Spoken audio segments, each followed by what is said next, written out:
Right, well, start then. Tell us a bit about yourself and where Titan Breed came from.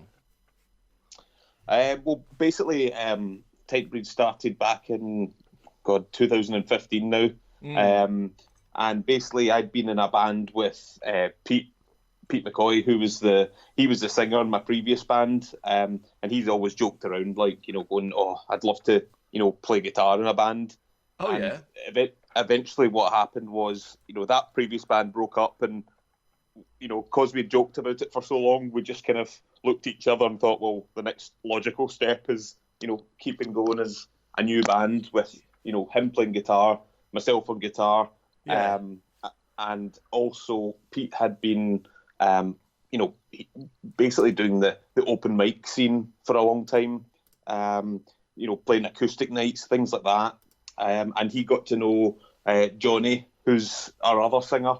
Um, and basically, what we decided to do was, put everything together. So in turn, we've ended up with a band with, two amazing, completely different singers. yeah. Um, and since 2015, really, we just, everything got up and running really quickly.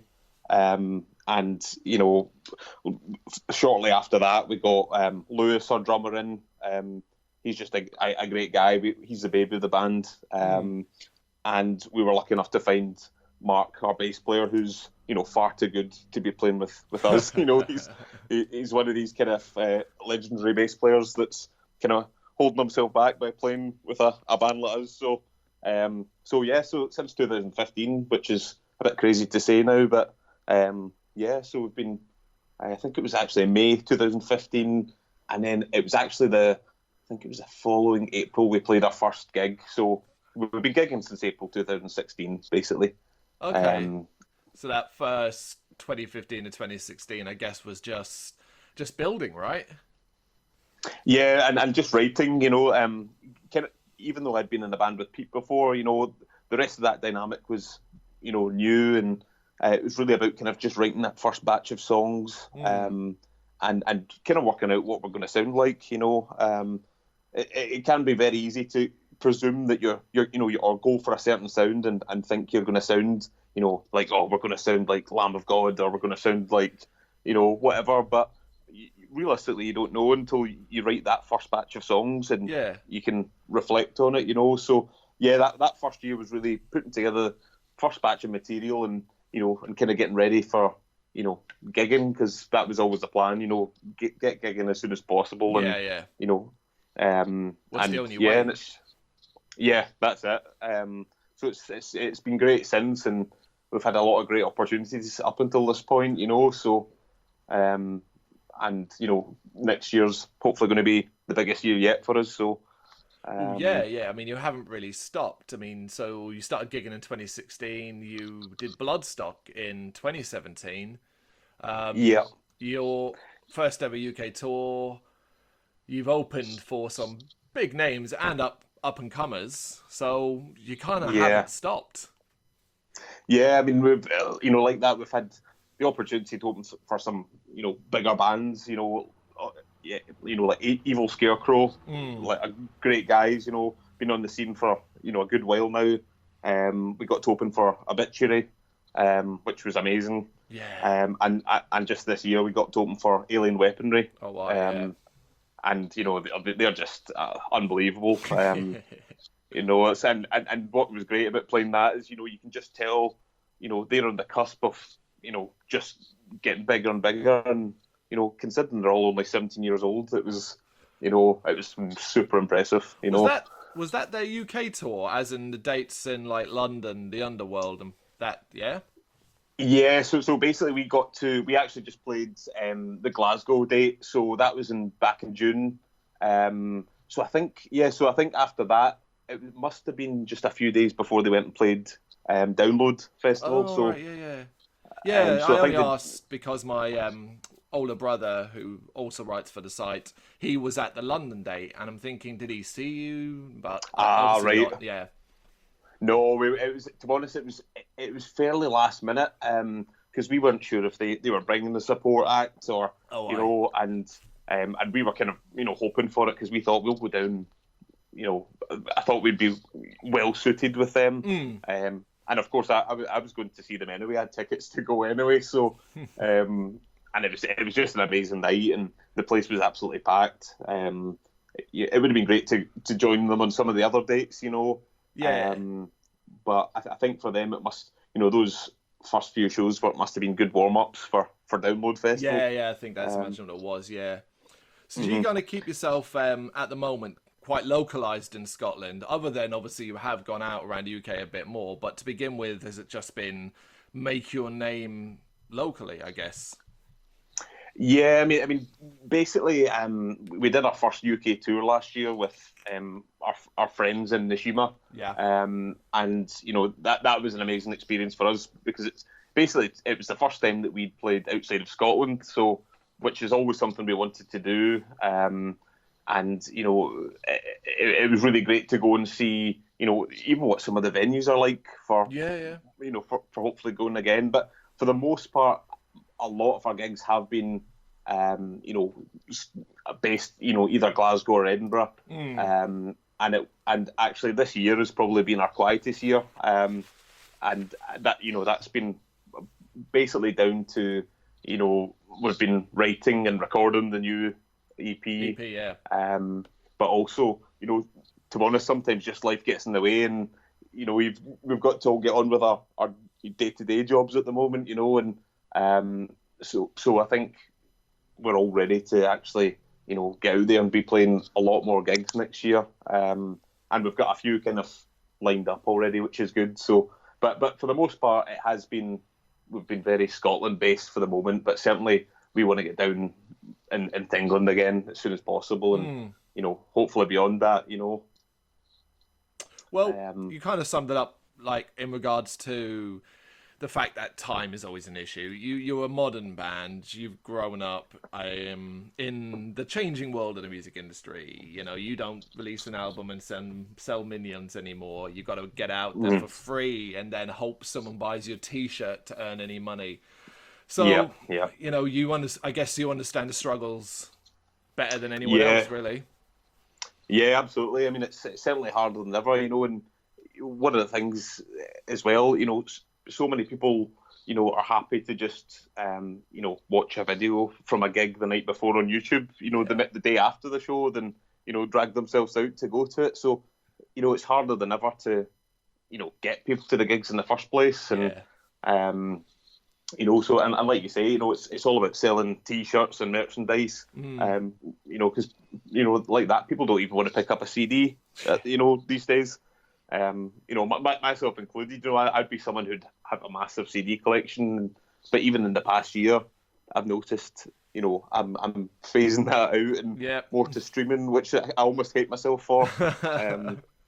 But it's just the way things are going, and you do have to be clever about how you're promoting the band, how you're trying to get folk to the shows, and like that, try and make sure you can fund what you're doing. Especially for a band, at our level, there's obviously hundreds of bands in the same boat, and even bands far bigger.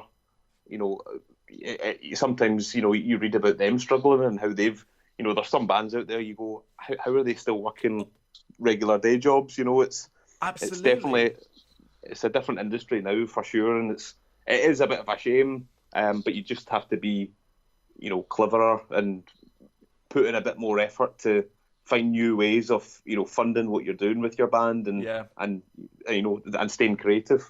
I suppose you've really got to try and take advantage as much as you can of social media. It can be terrible for lots of reasons, but for promotion, it's almost free to a degree. Yeah.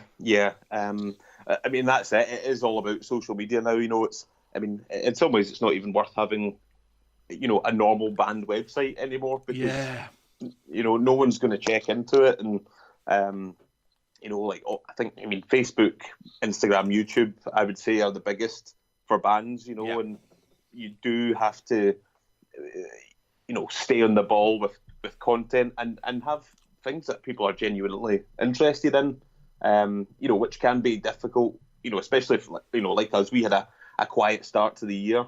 and it's hard to keep up momentum when you're having to take a step back for a minute. But like that, I mean,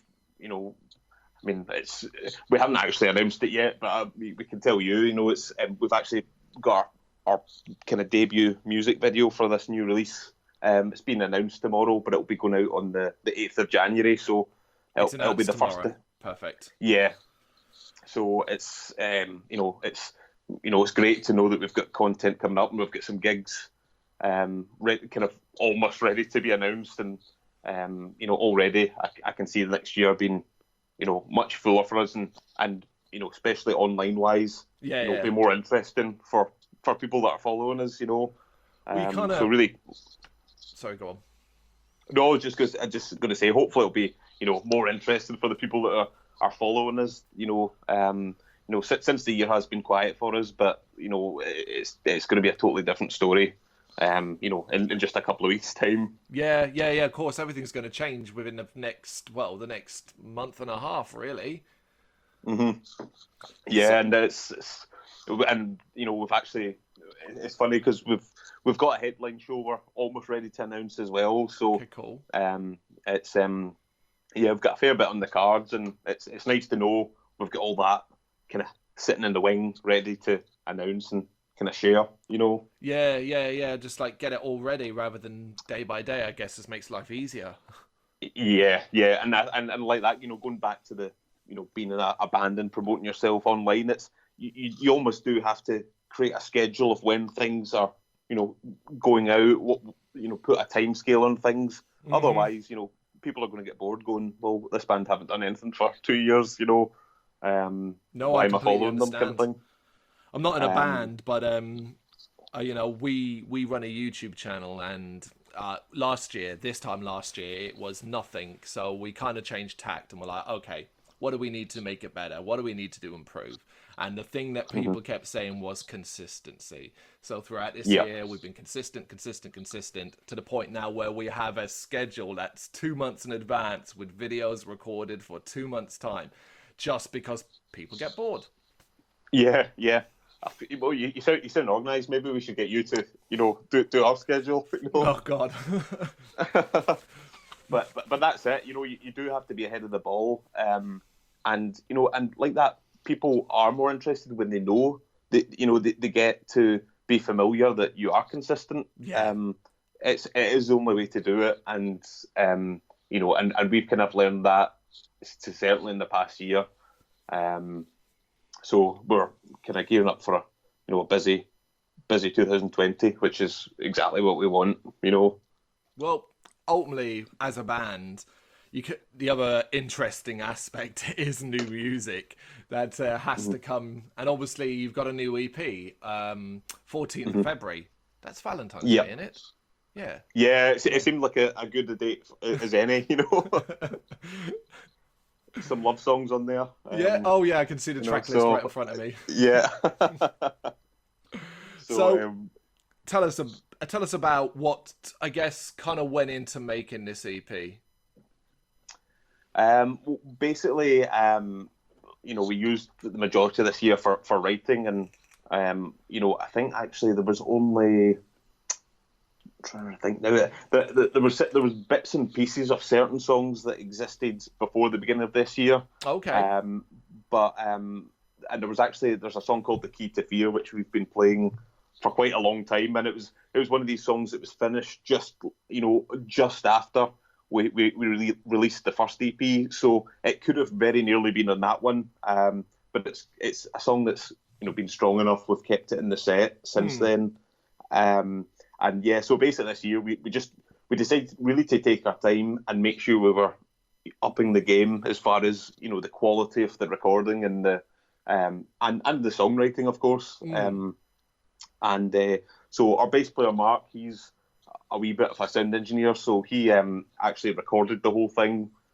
He's got a wee studio set up at home, so everything but the drums was done in basically his home studio. Perfect. And we're really pleased with how it's come out. It's certainly you can tell it's a step up from the first EP. Yeah.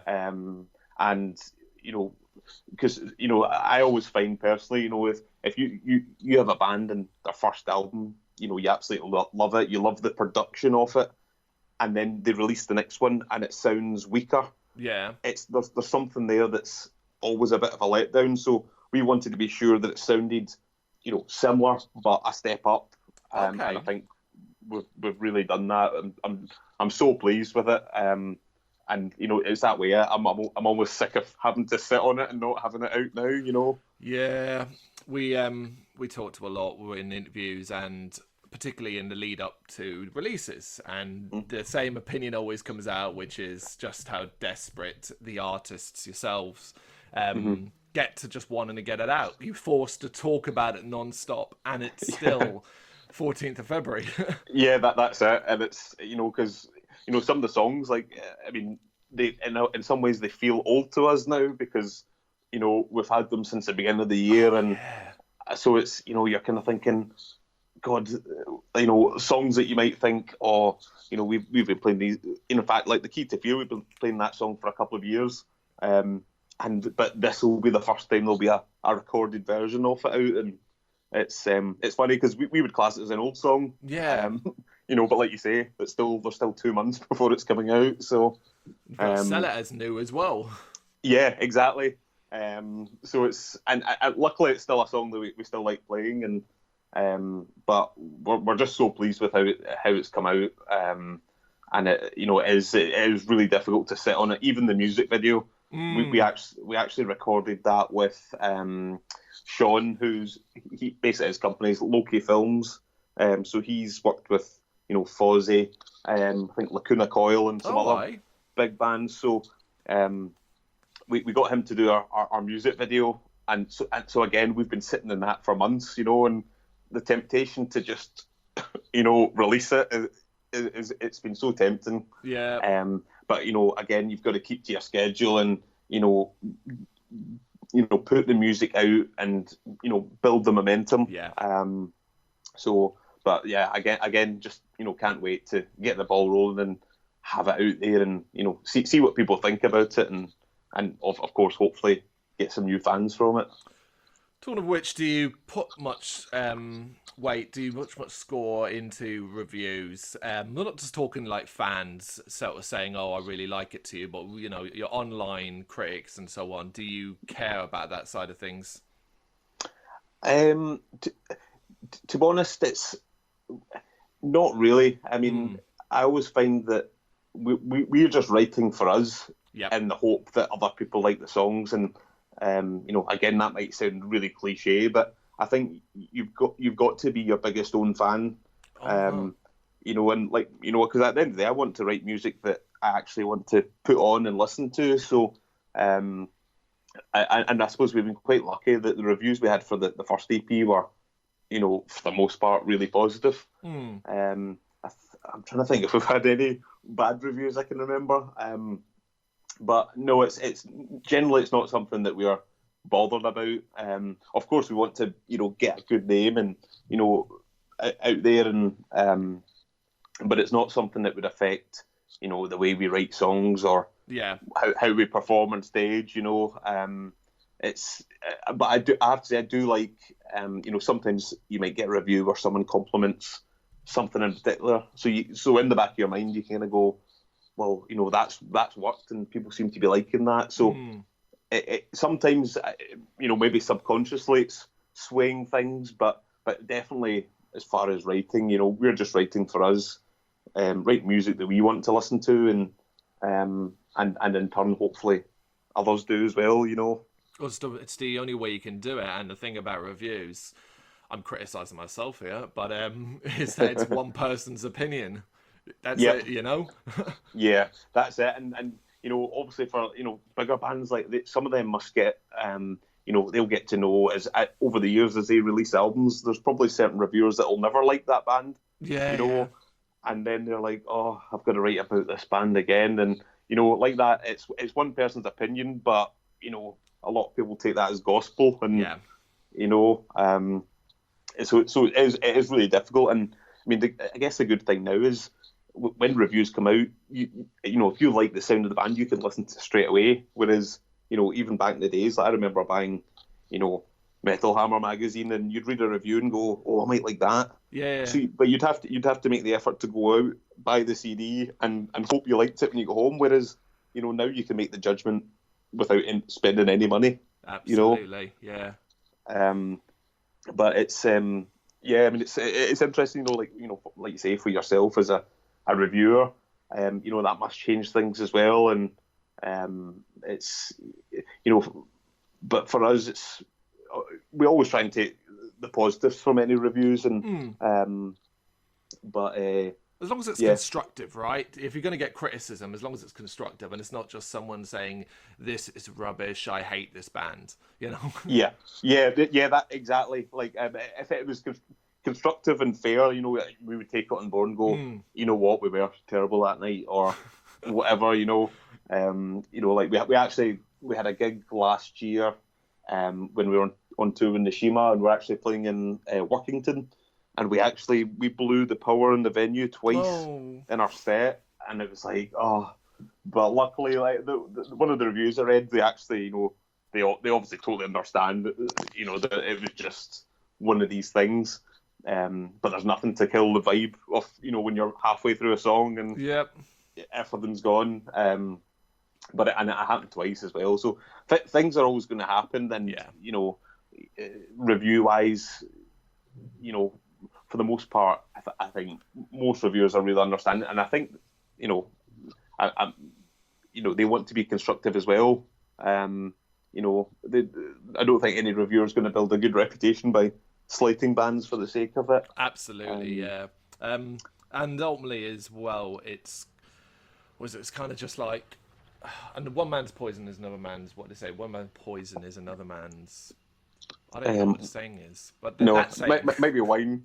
We'll go with wine. So why EPs? Why have you been sticking to EPs? Did you kind of have enough material over this last year writing to do an album, and you kind of just thought, no, we'll focus on an EP? Well, basically, going from the first EP, that was literally, I think, that was made up of 5 of the first 7 songs we wrote as a band. Yeah. And really, we just went with an EP because we wanted to get music out there so that we could, actually start gigging and approach promoters going, here's something, this is what we sound like. Yeah.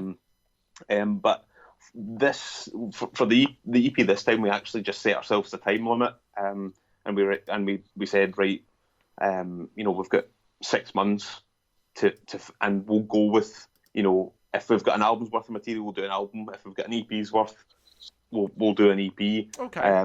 And just from, like I said at the beginning, just a few things going on in everyone's personal life during the year. We ended up that we had 5 songs that were complete, and they were basically the ones we were the happiest with, and we thought, we'll just go with this. Actually, it's been quite a long time since the first EP came out. It was back in 2017. So we thought, well, we can either try and get something out sooner than later, or we're going to just be adding more time, and again, stretching, the amount of time that's passed since the first release. So the other thing that came up was, as far as releasing an album, there's a lot of, discussion about, whether the album format works now. Yeah.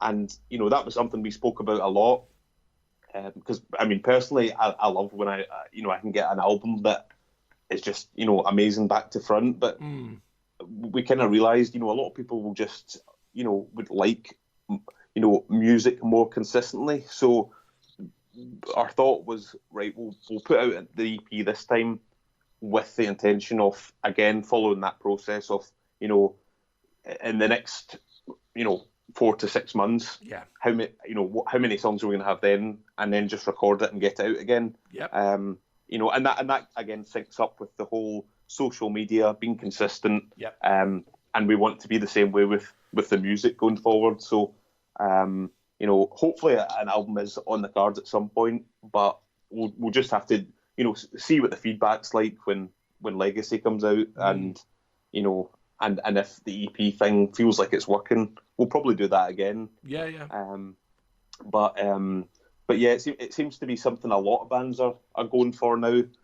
And you know, whether it's the right thing or not, we'll just have to wait and see. I think the way you explained it, the way you describe it, it is one of those sensible things. Say the format, it's not what it was, and you know, if you do EPs, you can release, I don't know, let's say one a year or two a year, which will, you know, in more consistent fashion, because of course it doesn't have to be 5 to 7 tracks long; it can be 3 or 4. Yep, exactly. It's you know, like that, and you know, and you know, when as a fan, when you know that new music, a band's bringing out a new single or a new EP, you know, you kind of want to get behind it no matter what. So Yeah. it's you know, it is strange because, you know, I know some bands have even chosen to, you know, write an album and basically release a track a month for a year, you know, which is another interesting way of looking at it, you know, and it's a great way of being consistent, you know, drip feeding it out, but you know, it's not going to work for everyone, and you know, being that we've only had one release so far, we really want to find out what's going to work for us, and you know, hopefully that, you know, this EP is going to do really well, and you know, and help us build a bit more of a fan base, and then I think we'll just, you know, judge it from there, you know, maybe come the summer of next year, and see where we're at. But the plan's definitely to record again sooner than later, you know, and we've been writing already for that, so again, it'll be another one of these things to try and keep a lid on, and you know, and hold back the material, you know. So what kind of keeps what kind of drives the themes behind the EP? Is there anything that it's particularly focused on, like be it politics or organized religion or stuff like that? You know, the kind of things that often inspire a metal album. Is there anything like that? Well, funnily, our vocalists, they can be quite what's the word? Secretive about what some of the songs are about, even to the rest of us in the band. So certainly this time round, there's a couple of songs that have, you know, a particular theme. We have a song called "We Bring Destruction" on the new EP, and it's basically about the Vikings and Norse mythology, and it's one of my favourites. It's you know, it's just I suppose you could almost link it in with a lot of the Viking metal bands, and you know, it's just great. There's another song called "Destined to Fail" that our singer Johnny wrote about, you know, basically growing up in Glasgow, and you know, his kind of you know, his youth, and basically talking about, you know, people that were telling him, you know, to forget his dreams, and you know, he's never going to amount to anything. So this, you know, song's basically you know, a big fuck you to these people. So there's definitely a few themes in this album, EP, and you know, but like I say, you probably need to you know, get a word with Pete or Johnny to get the nitty gritty about the lyrics. Music wise, we always try and go for, you know, having, you know, strong melodies, but also just, you know, groove. But it's been one of the things we always try and concentrate on. Make sure there's, you know, groove, and the music stays interesting. You know, so there's been a lot of times, you know, when we're writing that, you know, some of the songs have looked like they might have been 6 or 7 minute songs, and we're like, right, well, this isn't working. We need to trim some of this out. You know, you know, we've got a few of the guys in the bands are you know, are really into the progressive metal and stuff. So some of the songs, you know, they'll be pushing for that length, but you know, at the end of the day, you want to have a punchy track that's you know, that's not just got, you know, musical sections or instrumental bits that, you know, for the sake of it. So, you know, definitely we try and keep everything streamlined, and you know, and who doesn't love, you know, some great riffs? So if not everyone loves the riff, it doesn't get in the song. So a unified, you know, decision. There's been a few songs that have fallen by the wayside, you know, for that reason. Just they're not loved by everyone in the band. But actually going back to that song, "We Bring Destruction," it took us quite a long time to finish that one, and no one was really in love with it at the beginning. Okay. And to be honest, it's now one of my favourite songs, and I can't remember why we doubted it at the time. But yeah, it was. I don't know. There was something about it. It just seemed like it was difficult to finish. I think we spent like maybe a month or two, and we only were halfway through it. And we're like, why isn't this gelling? But and in fact, our drummer, he always talks about recording the song. He said he wasn't even sure like the layout of the song, and he wasn't completely solid in his parts, but we actually forced him in to record his drum parts before he went on holiday. Yeah.